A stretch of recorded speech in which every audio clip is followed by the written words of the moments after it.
죽으시기 위해서 자신을 사로잡힌 바 되도록 내어주시는 일이 일어나기 바로 직전입니다.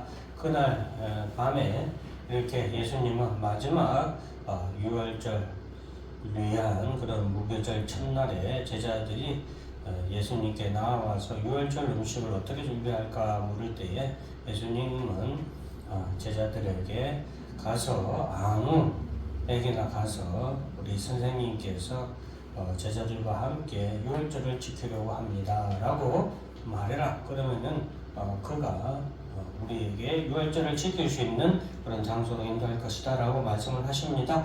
그래서 그렇게 했을 때 예수님께서 이제 한 것을 받아서 유월절을 준비하라고 말씀하시고, 그리고 이 제자들과 함께 저물 때 그날 저녁에 예수께서 12제자와 함께 유월절 준비한 곳으로 가서 이제 유월절을 지키게 됩니다. 우리가 흔히 말하는 최후의 만찬이라는 유명한 장면이 바로 이때 시작되는 것이죠. 자, 너희 중에 한 사람이 나를 팔리라 라고 예수님 말씀을 하십니다. 그러자 제자들이 모두 식사하다가 말고 예수님을 아마도 이렇게 흠칫하며 쳐다보았겠죠. 서로 나는 아니겠죠 라고 그렇게 말할 때에 예수님께서는 나와 함께 그릇에 손을 넣는 자가 나를 팔리라 라고 말씀을 하십니다. 유대인들이 이제 빵을 그냥 먹는 게 아니라 뭘 이렇게 찍어서 먹게 되는데, 오늘날 우리 개념으로 하면 약간 소스 개념이죠. 그릇에 담겨있는 그 물이나 아니면은 뭐 다른 것을 이렇게 찍어 먹게 되는데, 그 그릇에 함께 손을 담근 자가 나를 팔게 될 것이다 라고 말하는 것입니다. 그래서 24절에 보면 인자는 자기에 대해 기록된 대로 가거니와 인자를 파는 그 사람에게는 화가 있으리로다. 즉 가룟 유다를 말하는 것인데, 인자를 예수님을 파는 그 사람에게는 화가 있고 그 사람은 차라리 태어나지 아니하였더라면 참 좋을 뻔하였다라고 하면서 안타까움을 드러냅니다. 예수를 파는 유다가, 성경에서 분명하게 유다를 징후하고 있죠. 그것은 유다가 예수님을 팔게 된 것 자체가 어떤 우연이나 아니면은 유다가 예수님의 이렇게 함께 살면서 그가 예수에 대해서 뭔가 불만을 가지고 결국에는 팔게 되었다라는 점진적인 어떤 과정의 결과가 아니라는 것을 말씀해주고 있어요. 우리는 그것에 대해서 분명히 알아야 돼요. 오늘 본문에서도 예수님께서는 그 사람에게는 화가 있으리라. 그 사람은 차라리 태어나지 않았으면 참 좋았을 것인데, 이 유다는, 가룟 유다는 예수님을 파는 자로서 이 세상에 태어났다라는 것을 우리가 알아야 됩니다. 우리가 사람의 인생에 대해서 결정론자로 살아가면 안 되죠. 어차피 내가 뭐 이럴 거면 내가 뭐하러 그렇게 살아. 우리는 그렇게 살면 안 돼요. 왜? 우리는 하나님께서 우리가 하나님의 자녀로 부름을 받고 우리가 그렇게 구원받을 성도로 이 땅에서 하나님께서 뿌린 알곡의 씨앗들이다 이 말이에요. 믿음의 씨앗들이고 하나님의 믿음의 자녀들로 이 땅에 뿌린 거예요. 그렇기 때문에 우리는 하나님의 뜻이 내게 향한 하나님의 뜻이, 어떤 하나님의 뜻이 내게 있는지 우리는 알 수 없기 때문에 우리 삶에 있어서 항상 열심히 살아야 돼요. 공부할 때는 공부 열심히 하고 운동할 때는 운동 열심히 하고, 그러나 중요한 것은 그렇게 열심히 하되 항상 우리는 나를 향한 하나님의 뜻이 무엇인가를 꼭 알기 위해서 기도를 해야 되는 거예요. 그것을 위해서 기도하고 내가 하나님 아버지의 뜻이 내게 이루어질 수 있도록 내가 그러한 삶을 살아가도록 성령님 나를 항상 인도해 주세요. 선한 양심을 일깨워 주시라고, 내 양심을 자꾸 이렇게 인도해 주시라고 우리가 그렇게 기도를 해야 되지요. 자, 이 가룟 유다는 예수를 팔기 위해서 태어났다라는 사실을 우리가 알아야 되고, 그 가룟 유다로 인하여서 이제 예수님은 팔리게 되고 그것을 예수님 미리 말씀합니다. 그래서 예수를 파는 유다가 대답하여 이르되 라비여 나는 아니죠 라고 대답하는데, 말할 때 예수님께서 내가 말하였더라. 아니야 너야 라고 예수님께서 말씀을 하십니다. 자, 그들이 먹을 때에 예수께서 떡을 가지사 축복하시고, 이제 예수님이 직접 제정하신 성만찬, 우리가 흔히 성스러운 만찬에서 성만찬인데 만찬 우리가 성찬식을 하죠. 성찬을 갖다가 이렇게 예수님께서 직접 우리에게 이 예식을 우리에게 지키도록 우리에게 말씀해 주십니다. 그 예식이 어떻게 하는 것인지 먼저 첫 번째 떡을 떼어서 제자들에게 나눠주시면서 이것을 받아 먹어라. 이것은 내 몸이라 라고 말씀을 하십니다. 그리고 나서 또 잔을 가지사 감사하기도 하시고 그들에게 주시며 이르시되 너희가 다 이것을 마시라. 이것은 제 사함을 얻게 하려고 많은 사람을 위하여 흘리는 바 나의 피 곧 언약의 피니라.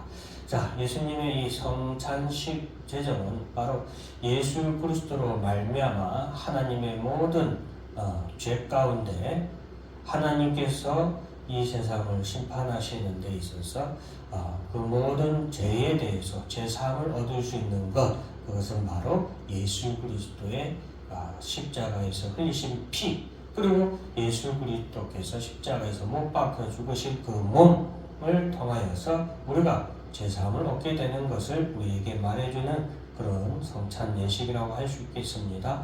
자, 그리고 그 떡을 먹어라, 그 피를 마시라 라고 하는 것은 예수님의 주시는 그 떡 혹은 예수님이 주시는 그 포도주를 먹음으로 인해서 우리가 그것을 믿음으로 말미암아 죄를 사함받는 것이지 실제로 그 떡이나 그 피가 그 포도주가 어떤 효능이 있는 것은 결코 아닙니다.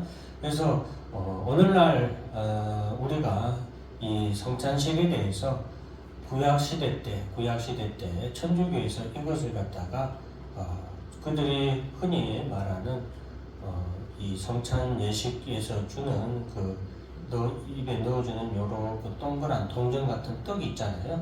그것을 꼭 먹어야 제사를 받는다. 이런 식으로 문자 그대로 해석해서 그러한 것들에 대해서 성도들을 잘못 가르친 적이 있었습니다.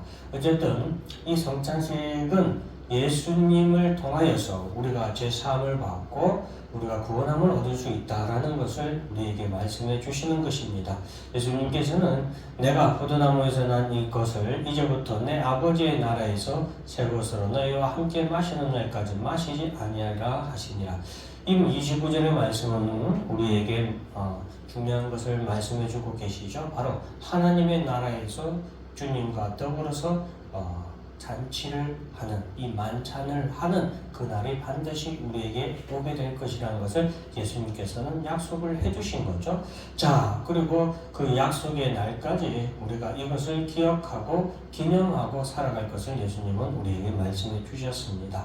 자, 그리고 제자들이 감람산으로 찬미하며 올라가게 되는데 이때 예수님께서는 베드로에게 먼저 제자들에게 너희가 다 나를 버리고 흩어지게 될 것이다 라고 하면서 내가 목자를 치리니 양의 떼가 흩어지리라 라고 하신 성경의 말씀을 말씀해 주세요. 제자들에게 이렇게 말씀을 해주시고 또 베드로에게 내가 오늘 세 번 나를 부인하리라 라고 34절에도 말씀을 해주시는데 제자들과 그리고 베드로에게 이런 말씀을 미리 해주시는 이유는 이것이 너희의 실수로 인하여서 혹은 너희가 나를 사랑하지 않기 때문에 너희가 나를 믿지 않기 때문에 일어나는 일이 아니라 이것이 하나님의 계획 가운데 하나님의 구속의 역사 가운데 일어나는 어떻게 보면 성취의 역사 가운데 일어나는 일이니까 너희가 낙심하거나 절망하지 마라.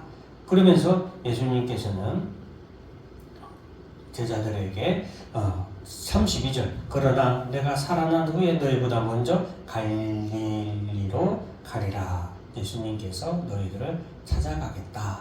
그러니 너희가 흩어지고 예수님을 떠나게 될지라도 낙심하거나 절망하지 말고 나를 기다리라 라고 이렇게 말씀을 하십니다. 베드로에게도 내가 세 번 나를 부인할 것이지만 거기에 대해서 예수님께서 이렇게 말씀을 하시면서 베드로가 이르되 내가 주와 함께 죽을지언정 주를 부인하지 않겠나이다 하고 모든 제자도 그와 같이 말하니라. 그러나 예수님께서는 내가 나를 세 번 부인하리라고 말씀하셨죠. 그리고 그렇게 할지라도 내가 너를 찾아갈 것을 예수님이 말씀해주고 계신 거예요. 즉 사랑하는 성도들, 우리가 신앙생활을 하면서 예수님을 떠나게 되는 이 예수님을 버리고 떠나게 되는 그런 과정까지도 우리가 겪을 수 있지만 우리는 낙심하거나 절망하지 말고 주님이 항상 우리를 찾아오시고 우리와 함께 하시는 그것을 믿고 우리가 회개하고 우리가 교회 내에서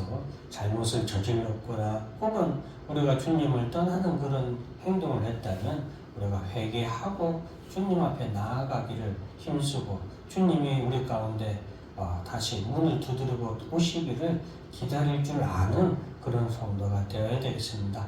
예수님의 제자들도 이때 다 예수님을 떠나고 모른다고 예수님을 떠나서 그들이 갈릴리로 떠나가 버렸고, 베드로도 예수님의 제자 베드로도 예수님을 모른다고 3번이나 부인하고 저주까지 하면서 그렇게 하다가 결국에는 닭이 3번 울어서 그가 예수님이 하신 말씀을 듣고 크게 뉘우쳐서 이렇게 돌아갔지만 결국에 예수님은 갈릴리 호숫가에 다시 그를 찾아가서 그들에게 다시 예수님의 그런 만남을 가질 수 있게 해주셨고, 또 예수님은 요한의 아들 시몬아 내가 나를 사랑하느냐라는 질문으로 베드로가 예수님을 얼마나 사랑하는지 다시 한 번 더 확인시켜주고 예수님 또한 그를 얼마나 사랑하는지 확인하시면서 베드로가 이후로 예수님을 위하여서 거꾸로 십자가를 지고 죽을 만큼 그가 예수를 위하여 살아갈 수 있도록 인도해 주신 것을 우리가 보면서 우리의 삶에 있어서 때로는 신앙의 연약함으로 우리가 낙심이 아니라 어떤 주저앉거나 이렇게 떠나는 그런 일이 생길지라도 주님 앞으로 돌아오고 회개함으로 주님을 기다림으로 우리가 우리의 신앙생활을 정말로 기쁨과 즐거움으로 우리가 마무리를 잘 해야 되겠습니다. 기도하겠습니다. 하나님 아버지 감사합니다.